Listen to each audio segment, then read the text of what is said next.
who says, what one or two skills would you learn now to be useful and productive in a post-apocalyptic world?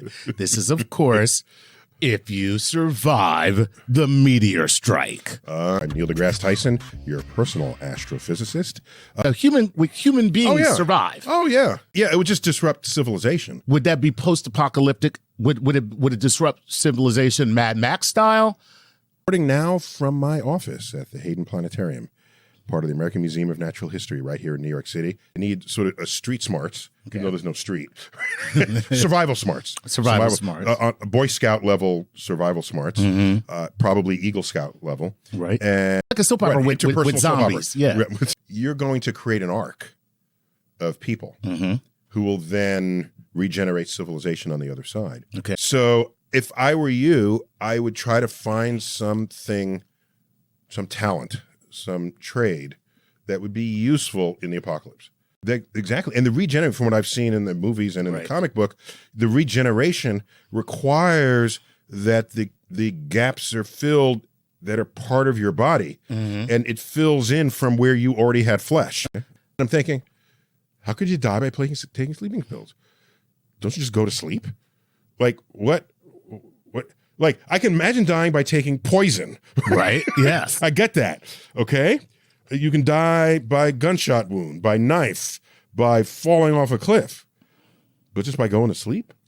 And then I had to learn that you can take too many pills. Right.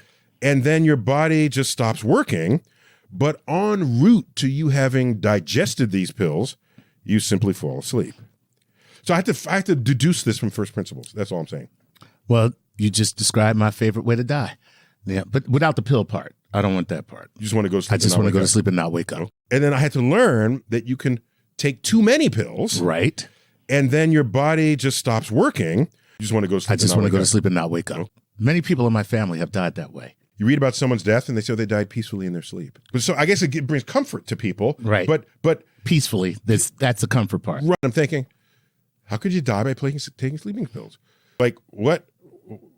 Like, I can imagine dying by taking poison. Right. Yeah. You can die by gunshot wound, by knife, by falling off a cliff, but just by going to sleep.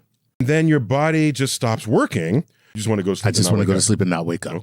Many people in my family have died that way. Observations showed we're expanding. Right. And it will expand forever. Well, the temperature will get further and further diluted as space expands. Space-time expands. Right. That's a good way to say it. The intensity of energy dissipates. The temperature of the universe drops. Right. And it'll never come back. So then the stars will ultimately burn out one by one as the sky goes dark. Thus, the universe ends with the not in fire, but in ice. And not with a bang, but with a whimper. Muddy. Wants to know this. What if Wolverine, with his regeneration power, was thrown into a black hole? Interesting. Ooh. Here's the thing. Okay. So if Wolverine breaks into two halves, and those two halves continue to separate, there is no regenerating an injury. Right, because that's not really an injury. He's still Wolverine. 90s, naturally occurring elements. That is the recipe that makes everything there is in the universe. Everything natural in the universe. So if you're made of these atoms, I put you in the earth and you decompose, these atoms are available to make something else. Right. And to decompose is different than to disintegrate. Right. You know the difference? No. To disintegrate is you break apart. Right. To decompose is some other animal is eating you.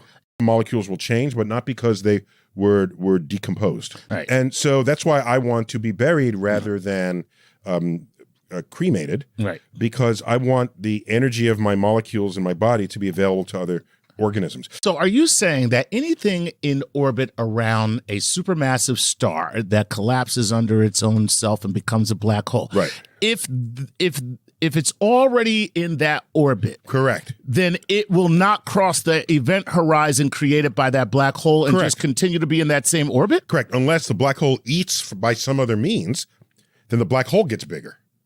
Ah. Okay? So if you fed the black hole top and bottom, okay, now the black hole will grow.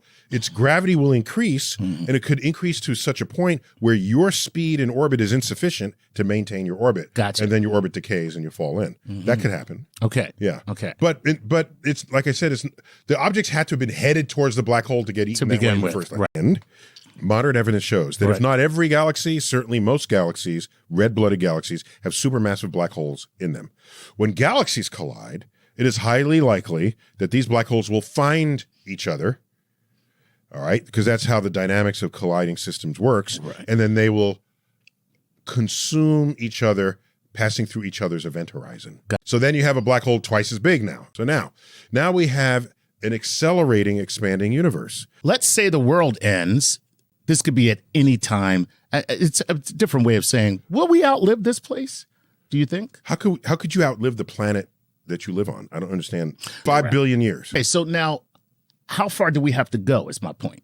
Until when? I'm saying, like, the sun is going to burn out. Oh, how far away? Woo! Hashtag Darwin rocks. He's got pre-human ancestor. He's got natural selection of things. Yep. No mention of God. Could we be left with a singularity or black hole containing all the information of this universe waiting for the next Big Bang trigger? 90s, naturally occurring elements. That is the recipe that makes everything there is in the universe. Everything natural in the universe. We're kitchen ingredients, Yes, basically. ingredients. Right. Because I want the energy of my molecules in my body to be available to other organisms. What does the merging of black holes mean for the future of the universe? Could the universe eventually be the victim of a collective hypermassive black hole? Could we be left with a singularity or black hole containing all the information of this universe waiting for the next Big Bang trigger?